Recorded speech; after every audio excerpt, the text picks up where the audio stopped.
ஜேஇக்கு prepare பண்ணணும் ஐஐடிக்குள்ள நுழையணும்னு சொல்லிட்டு ஒரு விருப்பம் இருந்ததுன்னா அதை நீங்கள் என்கரேஜ் பண்ணுங்கள். திரும்பி பண்ணலன்னா அது ரொம்ப டிசாஸ்டராக போயிடும். ஐஐடி மெட்ராஸ்குள்ளே நம்ம 12th முடிச்சுட்டு வரணும்னா ஜேஇ மெயின்ஸ்லாம் பயங்கர அட்வான்ஸ் நல்ல ஸ்கோர் வேணும். ஐஐடிக்குள்ளே நுழையணும்னா நீங்கள் வந்து ஜேஇ மூலமாக தான் வரணும்னு அவசியம் இல்லை. ரிசர்ச் பண்ணணும் அப்படின்னா நீங்கள் வந்து அது வந்து ஒரு மாதிரி லார்ஜ் ஸ்கேல் ப்ராப்ளம். 5 மினிட்ஸ்க்குள்ளே 2 மினிட்ஸ்க்குள்ளே 1.5 மினிட்ஸ்க்குள்ளே நீங்கள் சால்வ் பண்ணக்கூடிய ப்ராப்ளம் கிடையாது. ஸ்டார்ட் அப் சத்தம் அப்படின்னு சொல்லிட்டு 100 ஸ்டார்ட் அப்ஸ் இயர் நம்ம கொண்டு வரணும் அப்படின்னு சொல்லிட்டு இப்போ அதை பார்த்துட்டு இருக்க ஸ்டூடெண்ட்ஸ்க்கு ஜேஇயை கிளியர் பண்ணணும், ஜேஇ அட்வான்ஸ்டு நீங்கள் கிளியர் பண்ணணும் அப்படின்னா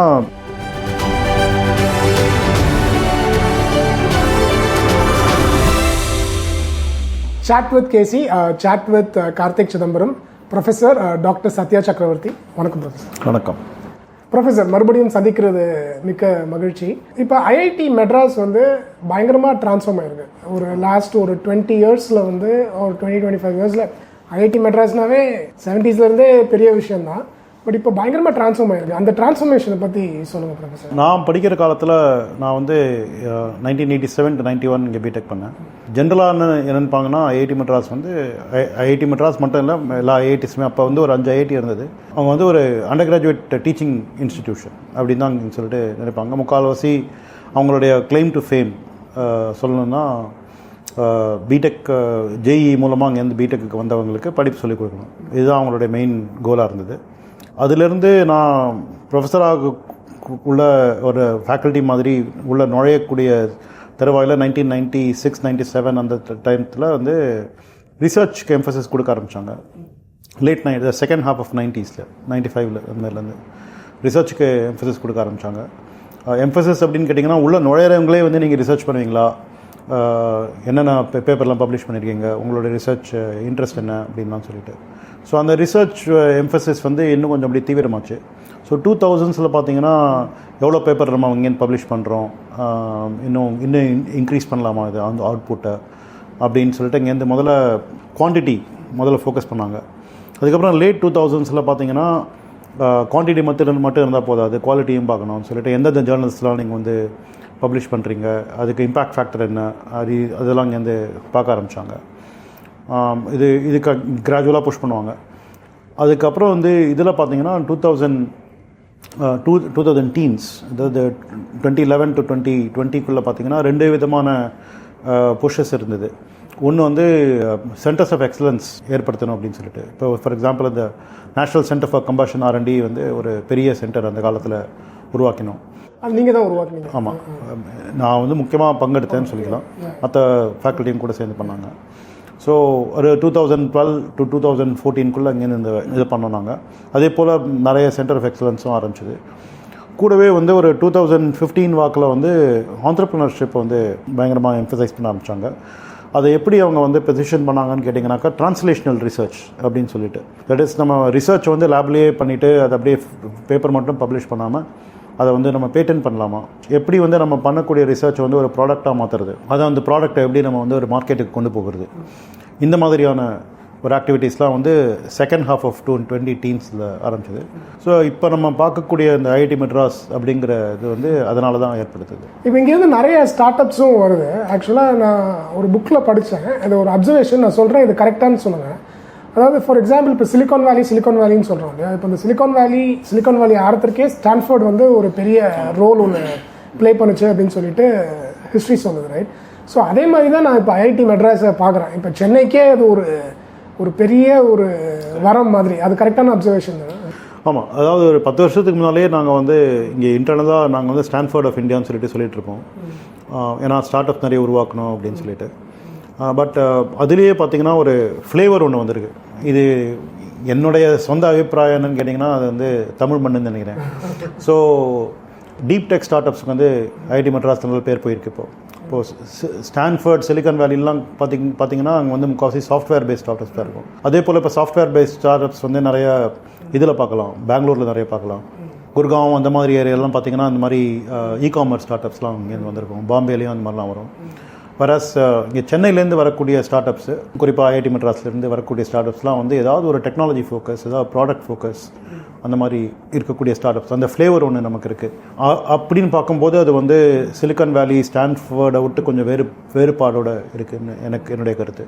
டீப் டெக்னா அதாவது நல்ல ஆராய்ச்சி பண்ணி உருவாகிற ஒரு நிறுவனம், ரைட்? ஆமாம். ஸோ இப்போ நிறைய ஒரு சாஃப்ட்வேர் எழுதி ஒரு ப்ராடக்ட் இல்லாமல் ஒரு நம்ம வந்து ஒரு ஹார்ட்வேர் ப்ராடக்ட் டெவலப் பண்ணுறது அந்த மாதிரிலாம். இப்போ இதை நிறைய பசங்களும் பார்த்துட்டு இருப்பாங்க. இப்போ நான் இப்போ ஃபார் எக்ஸாம்பிள் எனக்கே நான் என்னுடைய டீப் ரீசர்ச் ஸ்கில்ஸை நல்லா வளர்த்துக்கணும் அப்படின்னா அதுக்கு நான் என்ன பண்ண வேணும்? நிறைய படிக்கணுமா இல்லைன்னா வேறு மாதிரி பண்ணணுமா? ஆக்சுவலாக ஐஐடி மெட்ராஸ் வந்து நல்ல இடம். ஏன்னு கேட்டிங்கன்னா இப்போ ரிசர்ச் பண்ணுறதுக்குன்னு பார்த்தீங்கன்னா எம்எஸ் பிஹெச்டி 2 ப்ரோக்ராம் இருக்குது. எம்எஸ் வந்து மாஸ்டர்ஸ் லெவலில், பிஹெச்டி வந்து டாக்டோரல் லெவல். எம்எஸ்னால் ஒரு 2-3 இயர்ஸ் ஆகும், பிஹெச்டினா ஒரு 4-5 இயர்ஸ் ஆகும். ஸோ அதில் வந்து நமக்கு வந்து ஒரு ப்ராப்ளத்தை எடுத்தோம்னா அந்த ப்ராப்ளத்தில் வந்து இது வரைக்கும் உலகத்தில் என்ன பண்ணியிருக்காங்க, என்ன இப்போது கேப் இருக்குது, அதை எடுத்து நம்ம இன்னும் அடுத்தது இந்த ப்ராப்ளத்தை எப்படி இன்னும் ஃபர்தராக சால்வ் பண்ண முடியும் அப்படிங்கிற மாதிரியான ஒரு ஆராய்ச்சி திறன் நம்ம வந்து வளர்த்துக்கலாம். ஸோ இது மூலமாக நம்ம என்ன பண்ணலாம்னா, நிறைய ஃபேக்கல்ட்டி வந்து இப்போ பார்த்திங்கன்னா அந்த டிரான்ஸ்லேஷனல் ரிசர்ச்சில் ஈடுபட்டிருக்காங்க. ஸோ அவங்க வந்து சும்மா ஒரு ஆராய்ச்சி பண்ணி ஒரு பேப்பர் போடுறதுக்காக மட்டும் இல்லாமல் இந்த ஆராய்ச்சி மூலமாக நம்ம வந்து ஏதாவது ஒரு ப்ராடக்ட் டெவலப் பண்ணலாமா அப்படிங்கிற மாதிரி. ஸோ இப்போ ஆராய்ச்சி ஒரு அடித்தளமாக கொண்டு நம்ம எப்படி ஒரு ப்ராடக்ட் டெவலப்மெண்ட் கம்பெனி உருவாக்குறது அப்படிங்கிற மாதிரியான ஒரு கரியர் டெவலப்மெண்ட்டும் பாசிபிள் இங்கே. இப்போ ஃபார் எக்ஸாம்பிள் இப்போ ஐஐடி மெட்ராஸ்குள்ளே நம்ம 12th முடிச்சுட்டு வரணும்னா அதுக்கு ஜேஇ மெயின்ஸ்லாம் பயங்கர அட்வான்ஸ் நல்ல ஸ்கோர் வேணும், ரைட்? மெயின்ஸ் அட்வான்ஸில் 2 இருக்குது. அட்வான்ஸில் நல்ல ஸ்கோர் இருந்தால் தான் உள்ளே வர முடியும். பட் எல்லாராலையும் உள்ளே வர முடியல. பட் அதற்கும் நீங்கள் ஐஐடிஎம் ஃபார் ஆல் அப்படின்ற ப்ரோக்ராம், அனைவருக்கும் ஐஐடின்னு சொல்லிட்டு ஒரு அடிப்படையில் இந்த பிஎஸ் ப்ரோக்ராம் இருக்குது. இப்போ பிஎஸ் ப்ரோக்ராம் நிறைய பேர் வந்திருக்காங்க. இப்போது போன செவ்வாய்க்கிழமை அன்றைக்கி எங்கள் டைரக்டர் எங்கிட்ட சொல்லிட்டு இருந்தார், 6 மாதத்துக்கு முன்னாடி இந்த விஜயதசமி போது ஆரம்பிச்சாங்கன்னு நினைக்கிறேன். இந்த விஜயதசமியில் தான் வந்து ஒரு லான்ச் பண்ணாங்க ஒரு ஐடியா. இப்போ ஸ்டார்ட் அப் சத்தம் அப்படின்னு சொல்லிட்டு 100 ஸ்டார்ட் அப்ஸ் இயர் நம்ம கொண்டு வரணும் அப்படின்னு சொல்லிட்டு. ஸோ ஒரு வருஷத்துக்குள்ளே 100 ஸ்டார்ட் அப்ஸ் பண்ணணும் அப்படின்னு சொல்லி. இப்போ விஜயதசமியில் இன்னும் ஆகலை, அதுக்கு இன்னும் அக்டோபர் வரைக்கும் இருக்குது டைமு. அதுக்குள்ளே 100 ஸ்டார்ட் அப்ஸ் ஆகிடுச்சா இப்போது. அதில் வந்து அவர் என்ன குறிப்பாக என்ன சொன்னார்னா, பிஎஸ் ப்ரோக்ராம்லேருந்து ஒரு 4-5 ஸ்டார்ட் அப் பண்ணிட்டு வந்திருக்கு அப்படின்னு சொல்லி. ஸோ இப்போ நீங்கள் கேட்குற கேள்விக்கு அப்படியே டக்குன்னு பதில் தான். அதாவது ஐஐடிக்குள்ளே நுழையினா நீங்கள் வந்து ஜேஇ மூலமாக தான் வரணும்னு அவசியம் இல்லை. நீங்கள் இந்த பிஎஸ் ப்ரோக்ராமில் வந்தால் கூட நீங்கள் வந்து ஸ்டார்ட் அப் உருவாக்கி அதுலேருந்து நீங்கள் வந்து பெரிய ஆளாகலாம். அந்த பிஎஸ் ப்ரோக்ராமுக்கு யார் வேணாலும் அப்ளை பண்ணலாம். பிஎஸ் ப்ரோக்ராமுக்கு வந்து ஏதோ சம் லோவர் லெவல் இது இருக்குது, என்ட்ரன்ஸ் இருக்குது, லோக்கல் என்ட்ரன்ஸ் இருக்குதுன்னு நினைக்கிறேன். அது வந்து யார் வேணால் பண்ணலாம். இன்ஃபேக்ட் எங்கள் டைரக்டர் வந்து இப்போ 9th ஸ்டாண்டர்ட் ஸ்டூடெண்ட்ஸ்க்குலாம் கூட இங்கே வந்து ஏதோ எலக்ட்ரானிக்ஸில் பிஎஸ் ஏதோ சம்திங் எனக்கு அதெல்லாம் சரியாக தெரியல. நான் வந்து என்னுடைய உலகத்தில் நான் மூழ்கியிருக்கேன். ஆனால் ஐடியா என்னென்னா, அந்த ஐஐடிங்கிறது வந்து மக்களுக்கு அப்பாற்பட்டு இருக்கக்கூடாது, மக்களோட இணைந்து இருக்கணும். இப்போ என்னுடைய ஒரு கன்சர்ன் என்னென்னா, ஈவன் ஆஸ் எ பேரண்ட் அப்படின்னு பார்த்தீங்கன்னு வச்சுக்கலாம், இப்போ வந்து ஆல்ரவுண்ட் டெவலப்மெண்ட் தான் முக்கியம், ரைட்? ஃபார் எக்ஸாம்பிள் வெறும் படிப்பு மட்டும் இல்லை, ஏன்னா sports is also very very important. இப்போ 11th 12th நம்ம ஜேஇக்கு ப்ரிப்பேர் பண்ணுறோம் அப்படின்னா ஓகே. இப்போ என்னென்னா, இப்போ ஸ்கூல்ஸே வந்து பார்த்தீங்கன்னா இப்போ 6th இருந்தே அந்த ஜேஇ கோச்சிங் ஆரம்பிச்சிடுறாங்க. அது ஒரு ப்ராப்ளம், ரைட்? ஸோ அதை பற்றி நீங்கள் என்ன? நான் வளர்ந்த காலத்தில் ஒரு 30-40 வருஷத்துக்கு முன்னால் முக்கால்வாசி பேர் வந்து லோவர் மிடில் கிளாஸ் அந்த மாதிரி லெவலில் தான் இருப்பாங்க. இப்போ வந்து வாழ்க்கை தரம் இந்தியாவில் முன்னேறி இருக்குது. அதுவும் குறிப்பாக தமிழ்நாட்டில் இதுமாதிரி நல்லாவே முன்னேறி இருக்குது. ஸோ நமக்கு வந்து இது பண்ணால் தான் நமக்கு வந்து பொழப்பு நடத்தணும் அப்படின்லாம் ஒன்றும் கிடையாது. இப்போ பார்த்தீங்கன்னா ஐஐடிக்குள்ளே வரவங்க யாருன்னு கேட்டிங்கன்னா, இந்த பிடெக்கில் ஜேஇ படிக்கிறவங்க அப்படின்னு சொல்லிட்டு நிறைய கிராமத்துலேருந்து வராங்க. ஏன்னா அவங்களுக்கு வந்து அவங்க அப்படியே பயங்கர வெறியோடு இங்கேருந்து படித்து நான் பெரிய ஆளாகணுன்ற மாதிரியான ஒரு வெறியோடு அவங்க வராங்க.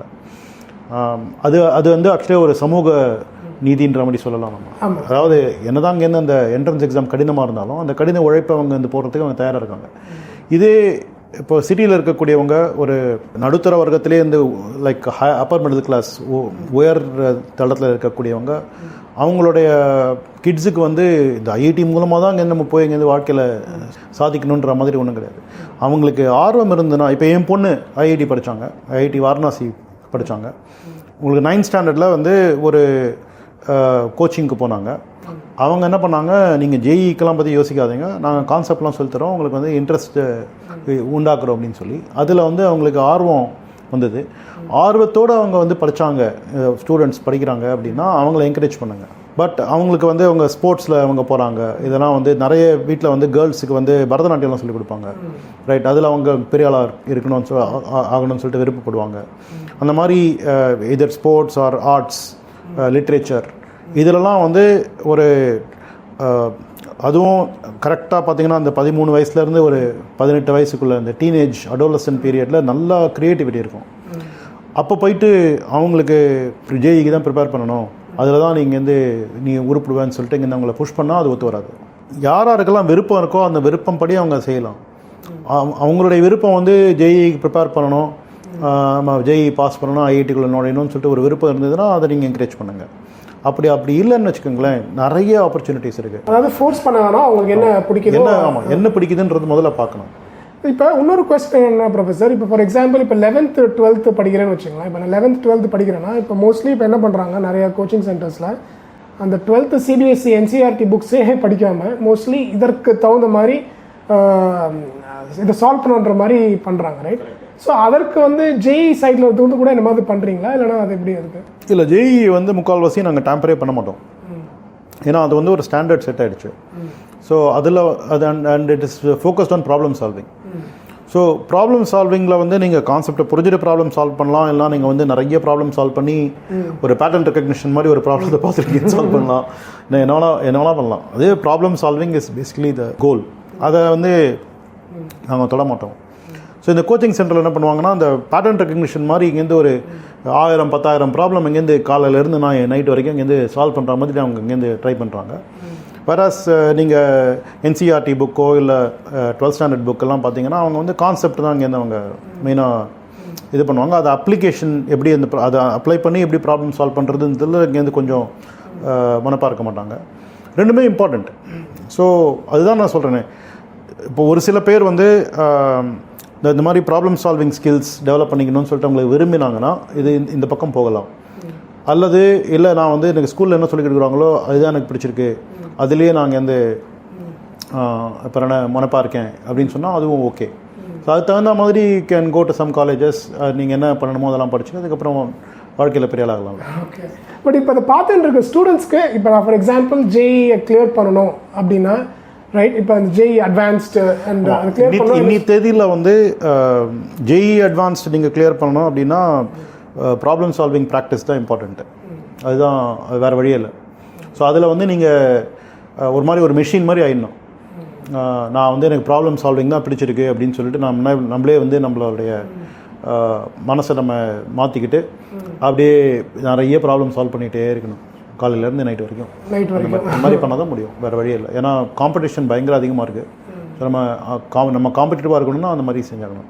ஆனால் அது மாதிரி பண்ணும்போது அது பிற்காலத்துக்கும் யூஸ் ஆகும் கண்டிப்பாக. அதாவது what I have seen is, இந்த ஜேஇயை பொறுத்த வரைக்கும் என்ன பண்ணுதுன்னா, யார் உள்ளே வராங்களோ அவங்க வந்து எப்போவுமே இங்கேருந்து ஸ்மார்ட்டாக இருக்காங்க. தே won't be fools, right? But it is not a full proof filter. அதாவது நல்லா பிரைட்டாக இருக்கிறவங்களால உள்ளே வராமல் இருக்கிறதுக்கு வாய்ப்பு இருக்குது.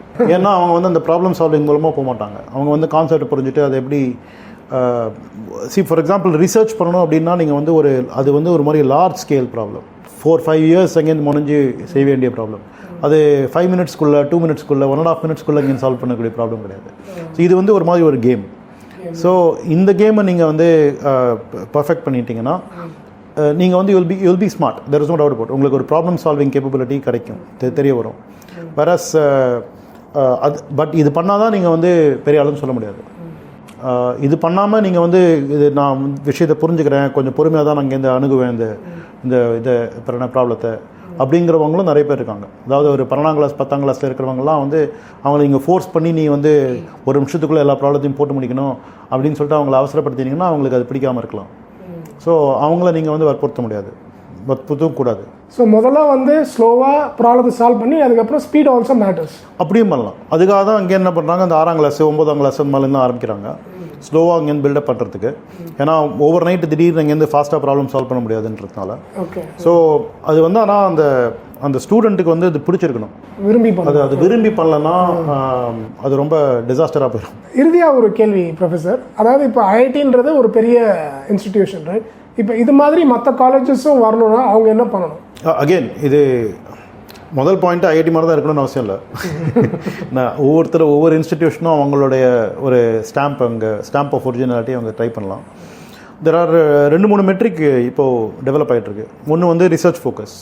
இப்போ ரிசர்ச் ஃபோக்கஸில் பார்த்தீங்கன்னா என்ன கேட்டிங்கன்னா, நீங்கள் வந்து ஒவ்வொரு engineering college, institute of technology அந்த மாதிரி இதுலேயும் வந்து சயின்சஸ்லாம் இருப்பாங்க. That is maths, physics, chemistry. இப்போ நீங்கள் ப்ரைவேட் இன்ஸ்டிடியூஷனாக இருக்கீங்க, உங்களுக்கு வந்து ஐஐடிலலாம் there is some limitation. That is foreign born சிட்டிசன்ஸை வந்து ஃபேக்கல்ட்டியாக வைக்கிறதுக்கு. Whereas இப்போ ப்ரைவேட் இன்ஜினியரிங் காலேஜஸ், ப்ரைவேட் யூனிவர்சிட்டிஸ்லாம் வந்து they are making a lot of money. Every year they are making so much money when compared to what IIT is doing. ஏன்னா ஸ்டூடெண்ட்ஸ்லேருந்து நிறைய fees வாங்குறாங்க. போய் ஒரு 4 நோபல் லாரெட் அங்கேருந்து ஹையர் பண்ணி கொண்டு வந்து அவங்களுக்கு ஃபெசிலிட்டிஸ் ஏற்படுத்தி கொடுங்க. யார் வேணாம்னு சொன்னாங்க? யார் ஒருத்தருங்க இந்த மாதிரி what is the best thing that you can do in this institution அப்படின்னு சொல்லிட்டு பார்க்கணும். இப்போ ரிசர்ச்னா 4 நோபல் லாரெட் எங்கிட்ட இருக்கணும், அந்த மாதிரி ஒரு ஆட்டிடியூட் இருக்கணும். அது பண்ணலாம். இல்லைனா அங்கேருந்து இப்போ ஐஐடியில் பண்ணுற மாதிரி we are the best in startups, deep tech startups, அந்த மாதிரி ஒரு பக்கமாகவும் போகலாம். ஒவ்வொன்றுத்துக்கும் ஆனால் இங்கேருந்து கொஞ்சம் செலவாகும், கொஞ்சம் இன்ஃப்ராஸ்ட்ரக்சர் தேவைப்படும். அதிலலாம் வந்து இன்வெஸ்ட் பண்ணால் தான் முடியும். இன்வெஸ்ட் பண்ணணும். கொஞ்சம் இந்த கற்பனை இருக்கணும். That is imagination is better than knowledge. Einstein சொன்ன மாதிரி நம்ம வந்து we have to have that குறிக்கோள். அந்த கோல் ஒன்று இருக்கணும். எப்படி நம்ம வந்து வேர்ல்ட்ஸ் பெஸ்ட்டாக இருக்கணும் அப்படின்னு சொல்லிட்டு அதுக்காக என்னெல்லாம் பண்ணணும் அப்படின்னு சொல்லி நம்ம ஒரு லிஸ்ட்டு போட்டு அதை இங்கேருந்து செய்யறதுக்கு முனைப்பாக இருக்கணும். ஒவ்வொரு இன்ஸ்டிடியூஷனும் ஐஐடியோடு நீங்கள் எடை போடணும்னு அவசியமே இல்லை. ஆர் எம்ஐடி கூட எடை போடணுன்னு கூட இதுவே இல்லை. இப்போ பார்த்தீங்கன்னா ஐஐடி மெட்ராஸ் ஒரு பக்கமாக அங்கேருந்து பெட்டர் ஆகிட்டே இருக்குது. ஸோ ஒரு ஸ்டேஜில் நம்ம வந்து இந்த எம்ஐடியோடலாம் கம்பேர் பண்ணுறதுல நிறுத்திடுவோம். பிகாஸ் நம்மளே வந்து அதை பார்த்தாலே இங்கேருந்து they are doing a good job அப்படிங்கிற மாதிரி இருந்துச்சுன்னா வி ஓன்ட் பாதர் அபவுட் அவங்க எம்ஐடியோட பெருசாக இருக்காங்களா இல்லையா அந்த மாதிரி. ஸோ நம்மளே வந்து ஒரு தரத்தை நம்ம ஏற்படுத்திட்டோம் அப்படின்னா நம்ம மற்றவங்களோட கம்பேர் பண்ணணும்னு அவசியம் இல்லை. அது என்ன நம்மளுடைய தரம், நம்மளுடைய ஐடென்டிட்டி என்ன அப்படிங்கிறத நம்ம கண்டுபிடிக்கணும். ஸோ ரொம்ப நன்றி. மிக்க நன்றி.